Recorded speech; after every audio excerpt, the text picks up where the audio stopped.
दिल्ली प्रादेशिक मौसम केंद्र के additional director general Anand Sharma ji हमारे साथ हैं। उनसे हम समझते हैं कि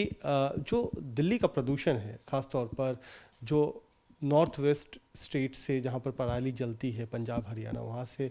बहुत प्रदूषण लेकर के आती है, वो किस तरीके से अभी जो वर्तमान मौसम की स्थिति है उस पर निर्भर कर रहा है, उससे कैसे उतार चढ़ाव देखा जा रहा है? हाँ, देखिए, एक्चुअली पोल्यूशन जो दिल्ली में होता है उसके बहुत सारे कारण हैं, और उसमें एक कारण जो है वो लोग अक्सर ये भी कहते हैं कि जो पराली जलती है, यानी कि जो धान जब पक जाता है तो उसकी कटाई की जाती है पंजाब, हरियाणा, यूपी और आसपास के प्रदेशों में, तो वहाँ से हवाएं उसको पराली वाला धुआं और जो कण लेके आती हैं और उससे दिल्ली की हवा ख़राब होती है। तो अभी यदि हम बात करें तो कुछ दिन पहले तक, 3-4 दिन तक पहले जो हमारे फायर काउंट थे, जो नंबर वो करीब करीब 40 के आसपास दिखा रहा था। अब हमारे उसमें भी देख सकते हैं, हमारे टीवी स्क्रीन के ऊपर, और अब वो घट के 10 पर आ गया है। मगर जहाँ तक पोल्यूशन का सवाल है, पोल्यूशन में यदि हम 10.5 जो हमारे पार्टिकुलर मैटर होते हैं,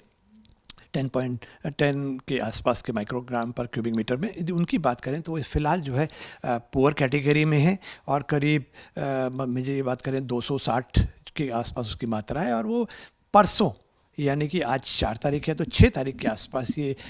400 के आसपास पहुंच सकता है, यानी वेरी पुअर कैटेगरी में। और वही जो PM 2.5 है वो बिल्कुल वेरी पुअर कैटेगरी में चल रहा है, 125 के आसपास वो टच कर सकता है, करीब करीब 190 के आसपास का परसों। तो यानी कि आपकी एयर क्वालिटी जो है वो पुअर होने वाली है परसों, खासकर यानी कि 6 तारीख को, जिसमें PM 10 और 2.5 दोनों की गुणवत्ता खराब होने वाली है, मतलब बढ़ने वाली है। अगर मौसम की परिस्थितियों के हिसाब से हम इसको समझें तो ऐसा क्यों हो रहा है कि कभी अभी आपने कह भी रहे हैं कि 2 दिन के बाद और ख़राब होगी, तो इसमें मौसम के जो कारक हैं उनका क्या रोल है? हाँ, देखिए, बिल्कुल, जैसे मैंने इसमें पहले कहा कि पराली चूँकि जब जल रही थी, जब भी एयर क्वालिटी ख़राब थी, अब पराली में काफ़ी ड्रास्टिक कमी आ चुकी है, उसके बाद भी हमारी एयर क्वालिटी जो है पुअर है। तो उसका मुख्यतः कारण एक तो जैसा रहता है कि हमारी एटमॉस्फेरिक कंडीशंस होती हैं, जैसे जैसे हम विंटर्स की ओर आगे की ओर बढ़ते हैं और जब तापमान कम होने शुरू होते हैं तो एटमॉस्फेयर स्टेबल रहता है, और स्टेबल एटमॉस्फेयर और खासकर उसमें यदि विंड स्पीड कम रहती हैं तो कम विंड स्पीड की स्थिति में पोल्यूटेंट डिस्पर्स ऑफ नहीं होते, और दूसरा स्टेबल है, तो जो भी पोल्यूटेंट्स निकलेंगे वो वहाँ के वहाँ इकट्ठे हो जाएंगे। और यहाँ पर जो व्हीकुलर पोल्यूशन है, कंस्ट्रक्शन का पोल्यूशन है, लोकल कचरा जलाने का है, जो इतने सारे लोकल फैक्टर्स हैं वो बहुत ज़्यादा कंट्रीब्यूट करते हैं। तो ऐसी स्थिति में जैसे जैसे हम विंटर को आगे बढ़ेंगे, और अभी तो इन्वर्जन सेटअप नहीं हुआ है, एक बार जब इन्वर्जन सेटअप हो जाएगा तो हम कहते हैं कैपिंग ऑफ द एटमॉस्फेयर, कि ढक्कन लग गया एटमॉस्फेयर, उस समय तो स्थिति विकट हो जाती है। तो ऐसे में चूँकि हम दिवाली के आसपास बढ़ रहे हैं तो इस समय बिल्कुल पटाखे वटाखे नहीं चलाने चाहिए, क्योंकि वो जो है एयर क्वालिटी को फर्दर इट विल डिटेरियोरेट, खराब कर देगा। अच्छा, अगर हम बात करें कि इस बार पूर्वानुमान भी है कि इस बार ठंड थोड़ी ज़्यादा पड़ेगी, थोड़ा ज़्यादा सीवियर ठंड होगा, अभी 10 के आसपास टेम्परेचर न्यूनतम आ चुका है, तो ऐसे में क्या प्रदूषण उसकी वजह से और ज़्यादा होने की भी आशंका है? नहीं, बहुत ज़्यादा तो उसका इतना असर नहीं है, मगर मैं जैसे कि मैंने कहा कि जब इन्वर्जन हो जाता है तो वो अभी इन्वर्जन जैसा सेटअप नहीं दिखाई दे रहा है। इन्वर्जन एक बार सेटअप होता है, इन्वर्जन का क्या मतलब होता है कि सामान्यतः जैसे जैसे हम पृथ्वी की सतह से ऊपर की ओर जाते हैं तो तापमान में गिरावट आती है, राइट, नॉर्मली सामान्यतः। पर विंटर्स में क्या होता है कि इन्वर्जन हो जाता है, यानी कि ऊपर जाते जाते तापमान गिरने की बजाय बढ़ने लगते हैं। तो जो ऐसी स्थिति आती है उसको हम इन्वर्जन कहते हैं, कैपिंग ऑफ द एटमॉस्फेयर। वो फिलहाल अभी तो नहीं हुई है, तो ये थोड़ा सा, मतलब तापमान गिरने से इतना ज़्यादा इसका कोई प्रभाव नहीं होने वाला। इसका प्रभाव ज़्यादा होता है विंड की स्पीड से। विंड स्पीड कम जब तक रहेगी, तेज़ हवा नहीं चलेगी, तो पोल्यूटेंट्स इकट्ठे होंगे, और पोल्यूटेंट्स तो कंटिन्यूसली प्रोड्यूस होते जा रहे हैं। एक और आखिरी सवाल,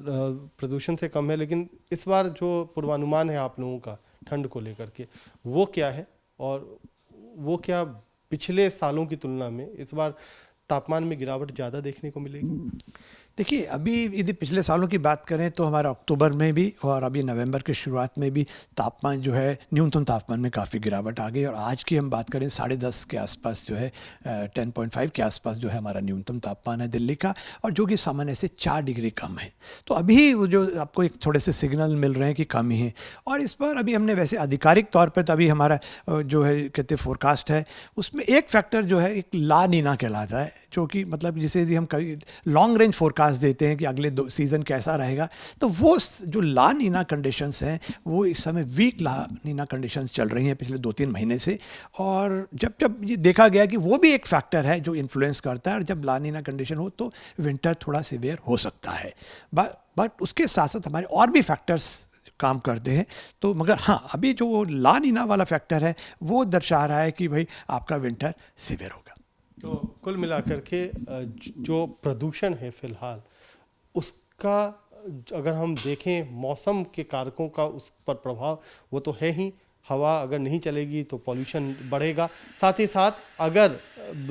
इन्वर्जन यानी टेम्परेचर सतह के आसपास कम हो जाएगी तब भी प्रदूषण बढ़ जाता है। तो ये तमाम जो मौसम से जुड़े हुए कारक हैं वो भी प्रदूषण को प्रभावित करते हैं, और अगर ये इन कारकों में बदलाव होता है तो प्रदूषण की मात्रा भी घटती या फिर बढ़ती रहती है। कैमरामैन आलोक दास के साथ कुमार कुणाल, दिल्ली आज तक।